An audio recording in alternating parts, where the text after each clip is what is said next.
The Myth of Forgiveness, Chapter 4.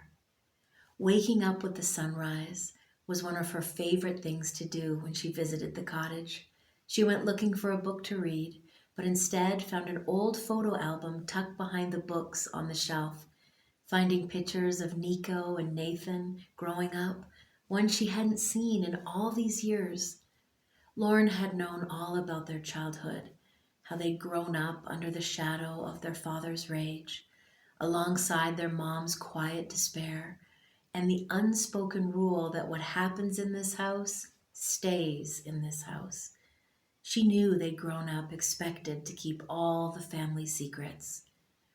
Nathan carried it in silence, in his avoidance, his drive to escape into work, or the thrill of the corners on his bike, beers with his friends, anything that dulled the noise.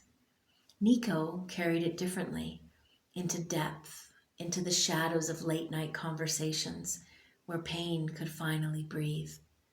Both bore the imprint of a boy who had learned early that love felt conditional, even fragile, that knowing that it could be broken into pieces in a moment changed them. Behind their father's violence and their mom's resigned silence lay another secret, older, more insidious. The story of their mom, Elena. Elena was just 19 when she married Michael and 25 when she found out about one of the early affairs. After learning the truth about how long it had been going on and sensing it wasn't likely the only affair that had happened in the first 6 years of their strained marriage, Elena was furious and packed suitcases as quickly as she could, making a quiet exit in the middle of the night with her two toddlers clinging to her skirt. She traveled by train for 3 days with her children to get to her mother's home, only to hear in her mother's cold tone, "Marriage is not about happiness," as Elena stood trembling on her front porch. "It's about commitment, about keeping your word before God. You think you're the first woman to want to leave? You think your hurt feelings matter more than your children's security?" These harsh words echoed in her head as she looked up at the ceiling, her sleeping husband beside her. She left him the only way that she could, in her heart. Elena fantasized about leaving, rebuilding her life, just her and her beautiful children. She ignored the signs that the affairs continued. She would just nod in acknowledgement about the nights he worked late or the business trips he took with various secretaries. She closed herself off to him, keeping her heart open only to Nico and Nathan. What the boys could never put into words was the pressure that came when their mom closed herself off to their father and placed all of their love onto them. Children know when love is divided. They feel it in the silence at dinner, in the way she leaned into their laughter as though it could soften the sharp edges of her loneliness, and the expectation that they can somehow make her smile when dad no longer can. For Nico and Nathan, it made them feel special, yet also mixed with confusion and guilt, to be the center of her tenderness, to be chosen in the place where their father no longer stood, felt like the deepest love. Yet connected to it was a weight too heavy for her sons to carry or even understand.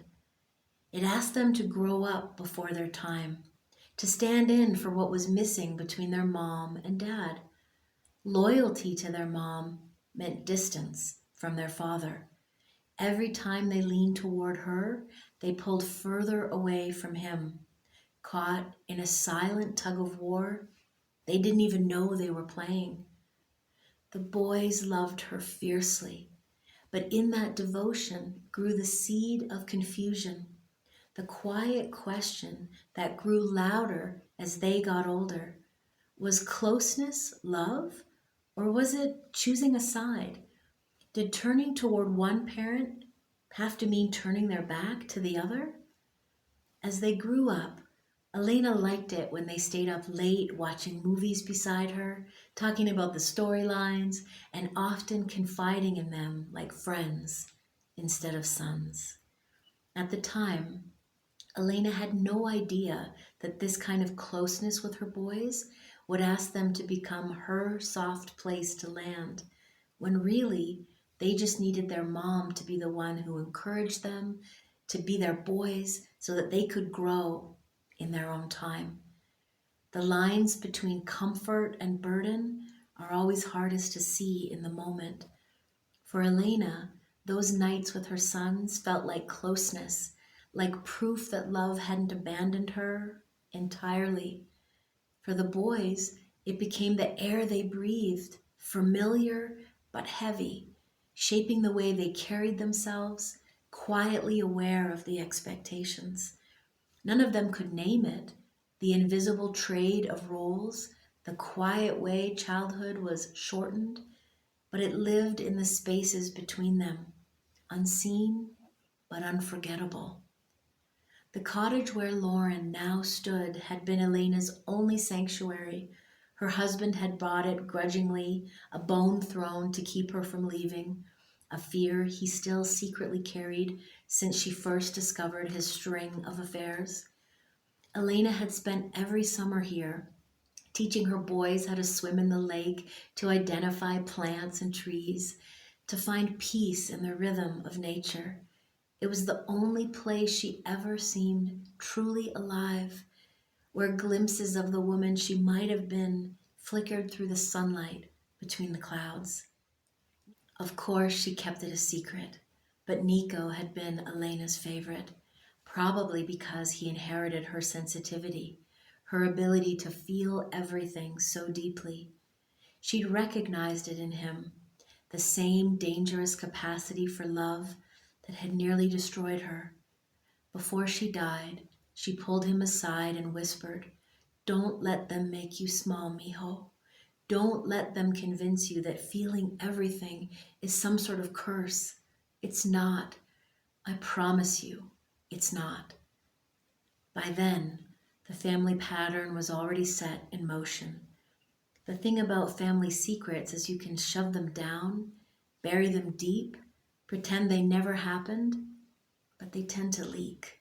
They ooze out into the next generation in the way we love, in the things we fear, in the patterns we repeat, in the pain we can't explain.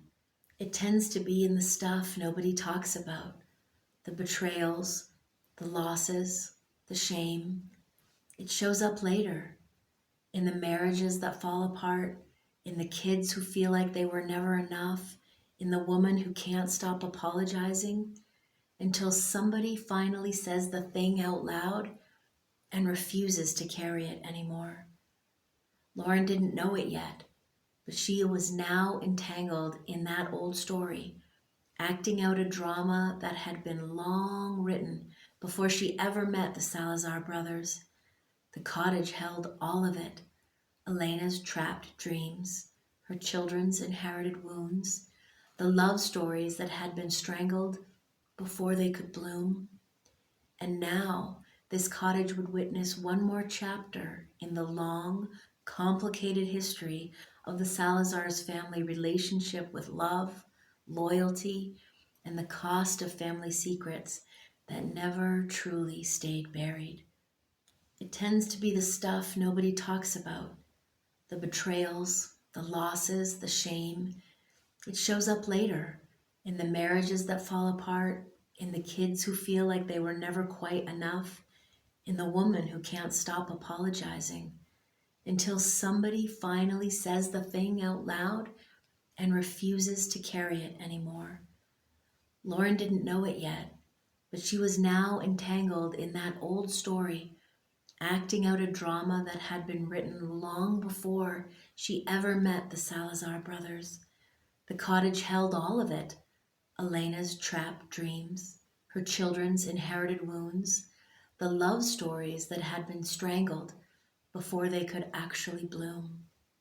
And now this cottage would witness one more chapter in the long, complicated history of the Salazar's family's relationship with love, with loyalty, and the cost of family secrets that never truly stayed buried. If you want to see what happens when the past finally starts to move through the present, come with me to the next chapter. If this part of Elena, Nico, Nathan's story touches something inside of you, you're welcome to subscribe to this channel so you don't miss what unfolds next. See you in the next chapter.